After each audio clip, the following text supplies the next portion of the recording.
পদে দাও গো সুমতি মন তব শ্রীপদে জয় জয় জয় রাম প্রণমী পদে দাও গো সুমতি মন তব শ্রীপদে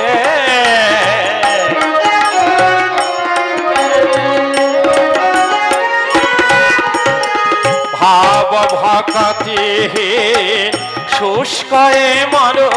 প্রাণ দাও ভরায়ে তব দিয়ে প্রেম সমীরণ ভাব ভকতিহীন শুষ্কয়ে মর প্রাণ দাও ভরায়ে তব দিয়ে প্রেম সমীরণ কণ্ঠে আসিয়া মোরে বলাও তোমার নাম কণ্ঠে আসিয়া মোরে বলাও তোমার নাম পড়িতে বলিতে যেন রসনা কাঁদে দাও গো সুমতি মন দেব শ্রীপদে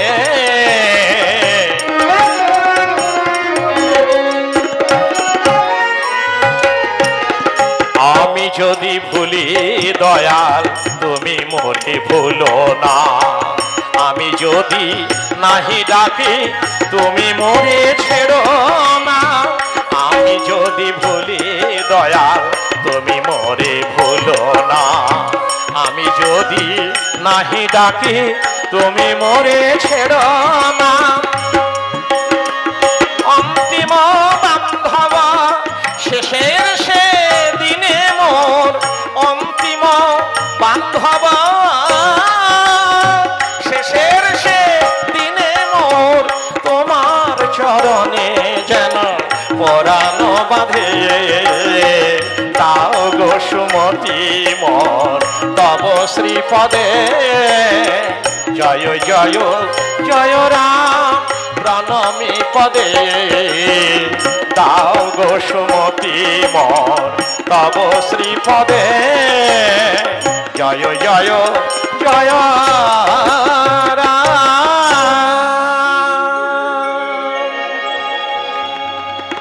এইভাবে সুন্দর একটা পরিবেশে রামচন্দ্র বসে আছেন শান্ত মানসে কারণ সীতা উদ্ধার হবেই হবে রাবণ বধ হয়েছে দেখুন অহংকারীর ভগবানের সংসারে অহংকারীর কোনো জায়গা বেশি দিন হতে পারে না বোঝা গেল অহংকারীর কখনো স্থায়িত্ব এই সংসারে বেঁচে থাকার স্থায়িত্ব বেশি দিন হতে পারে না দর্পহারী একদিন না একদিন তার অহংকার চূর্ণ করবেন হ্যাঁ এখনো আছে এই সমাজে এই যে এত সুন্দর পরিবেশ কালই মহামেলা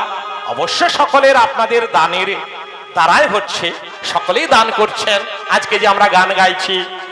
ওই যে বাবা মা দুজনে এসেছিলেন আমাদের মাল্যচন্দন করে গেলেন ওনারা আজকের গানের দাতা আমার মন বলছে তো তারা নিশ্চয়ই খুশি হবেন সুখী হবেন তাদের ইচ্ছা পূরণ হবেন হ্যাঁ এমন তো কেউ আছে হ্যাঁ ওখানে যাব না ওখানে অর্থদণ্ড হবে এই হবে সেই হবে ওখানে ভেগ এই অনেক রকম দাম্ভিক কিছু মানুষ তো আছেই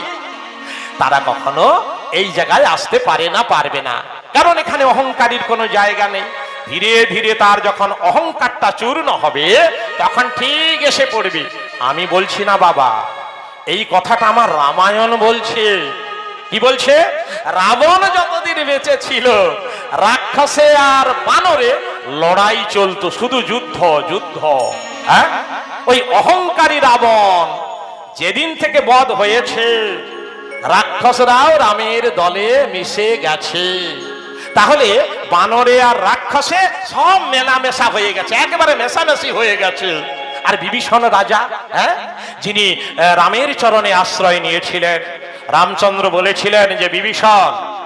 তুমি রাবণকে অনেক বুঝিয়েছিলে যে পরস্ত্রী হরণ করা মানে নরক যন্ত্রণা পেতে হবে তার ধ্বংস নিবার্য বংশ ধ্বংস হয়ে যাবে পরস্ত্রীকে যদি হরণ করো তুমি যদি পরস্ত্রীকে ধর্ষণ করো খুব অন্যায় করছো খুব পাপ কাজ করছো আমি ভালো কথা বলছি সীতাকে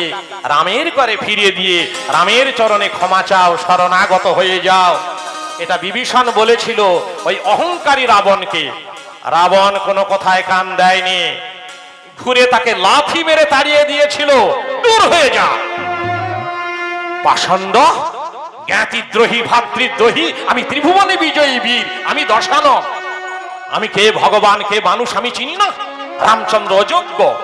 কুলাঙ্গার, রাজকার্যের অযোগ্য দেখে তার পিতা দশরথ তাকে দূর করে বলে তাড়িয়ে দিয়েছি, আর তোরা বলবি কিনা রাম ভগবান, দূর হয়ে যা। পদাঘাত করে তাড়িয়ে দিয়েছিল, পদাঘাত করে তাড়িয়ে দিয়েছিল। মনের দুঃখে কাঁদতে কাঁদতে রামের চরণে আশ্রয় নিয়েছিল।